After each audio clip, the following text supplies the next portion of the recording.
ജീവിത തിരക്കുകൾക്കിടയിൽ പലപ്പോഴും സ്വന്തം കാര്യം ശ്രദ്ധിക്കാൻ സമയം കിട്ടാത്തവരാണ് സ്ത്രീകൾ. ഒരു ചെറിയ തലവേദന വന്നാൽ അത് മാറാനായി ഒരു മരുന്ന് കഴിക്കുകയും അതിനുശേഷം വീണ്ടും അടുത്ത ജോലിയിലേക്ക് കടക്കുകയും ചെയ്യുന്നവരാണ് മിക്ക സ്ത്രീകളും. ഒരു തളർച്ച തോന്നിയാൽ അത് തിരക്ക് മൂലം തോന്നുന്നതാണെന്ന് അവർ വിചാരിക്കും. എന്നാൽ ഈ തളർച്ചയും ക്ഷീണവും ഒന്നും വെറുതെ തോന്നുന്നതല്ല, അത് ശരീരം നമുക്ക് നൽകുന്ന അടയാളമാണ്. ഇത്തരത്തിൽ സ്ത്രീകൾ സ്ഥിരം അവഗണിക്കുന്ന ചില അടയാളങ്ങളുണ്ട്. ആർത്തവം ക്രമം തെറ്റി വരുന്നതിന് സ്വന്തമായ വിശദീകരണങ്ങൾ സ്ത്രീകൾ പലപ്പോഴും നൽകും. സമ്മർദ്ദം, പ്രായമാകുന്നത്, ഹോർമോണിൽ ഉണ്ടാകുന്ന മാറ്റം എന്നിങ്ങനെ നിസ്സാരമായി തള്ളിക്കളയുകയാണ് പലപ്പോഴും അവർ ചെയ്യുക.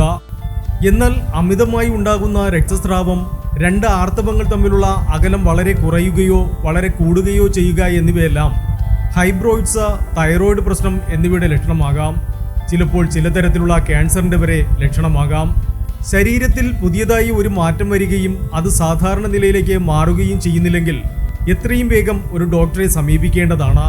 സ്ത്രീകളിൽ ഹൃദയാഘാതം സംഭവിക്കുന്നതിന് വലിയ ലക്ഷണങ്ങളൊന്നും ആയിരിക്കില്ല വരുന്നത്. ശ്വാസത്തിന്റെ താളം തെറ്റുന്നതും ശരീരത്തിന്റെ പുറംഭാഗത്ത് സമ്മർദ്ദമേറുന്നതും താടിയെല്ലിൽ വേദന അനുഭവപ്പെടുന്നതുമെല്ലാം ഹൃദയാഘാതത്തിന്റെ ലക്ഷണമാകാം. പടിക്കെട്ടുകൾ കയറുമ്പോൾ വലിയ ബുദ്ധിമുട്ട് അനുഭവപ്പെടുന്നുണ്ടെങ്കിൽ എത്രയും പെട്ടെന്ന് ഒരു ഡോക്ടറെ കാണിക്കേണ്ടതാണ്. എന്നാൽ പൊതുവെ സ്ത്രീകൾ ഇത്തരം ലക്ഷണങ്ങൾ കാര്യമായി പരിഗണിക്കാറില്ല. രാവിലെ എഴുന്നേറ്റ് പ്രാതൽ കഴിക്കുന്നതുവരെ എല്ലാം സാധാരണ പോലെയായിരുന്നു. എന്നാൽ പ്രാതൽ കഴിച്ചു കഴിയുമ്പോഴേക്കും വയറ് വീർത്തു വരാൻ തുടങ്ങും. ഒട്ടുമിക്ക എല്ലാ സ്ത്രീകളിലും ഇത് സംഭവിക്കാറുണ്ട്. ആർത്തവകാലങ്ങളിൽ ഇത് സാധാരണമാണ്. കൂടാതെ സമ്മർദ്ദം വർദ്ധിക്കുമ്പോഴും ചില ഭക്ഷണങ്ങൾ കഴിക്കുന്നത് കൊണ്ടും ബ്ലോട്ടിങ് അഥവാ വയറ് വീർത്തു വരുന്ന പ്രശ്നം ഉണ്ടാകാറുണ്ട്. എന്നാൽ സാധാരണയിലും കൂടുതലായി ഇത്തരം സ്ഥിതിവിശേഷം കാണപ്പെടുകയാണെങ്കിൽ നിർബന്ധമായും ചികിത്സ തേടേണ്ടതാണ്. ചിലപ്പോൾ ഇത് ഒവേറിയൻ ക്യാൻസറിന്റെ ലക്ഷണമാകാം. ജോലി തിരക്ക് കാരണം ചിലപ്പോൾ ഉറങ്ങാൻ വൈകുന്നത് ക്ഷീണം ഉണ്ടാക്കിയേക്കാം. എന്നാൽ 8 മണിക്കൂർ ഉറങ്ങിയിട്ടും നിങ്ങൾക്ക് സ്ഥിരമായി ക്ഷീണം അനുഭവപ്പെടാറുണ്ടോ എങ്കിൽ അത് ശ്രദ്ധിക്കണം.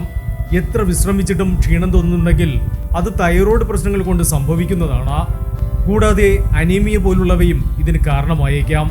ക്ഷീണം തോന്നുന്നത് സാധാരണമെന്ന് പറയാൻ വരട്ടെ, ഒരു കാരണവുമില്ലാതെ 24 മണിക്കൂറും ശരീരത്തിന് ക്ഷീണം തോന്നുകയില്ല. Health max Malayalam.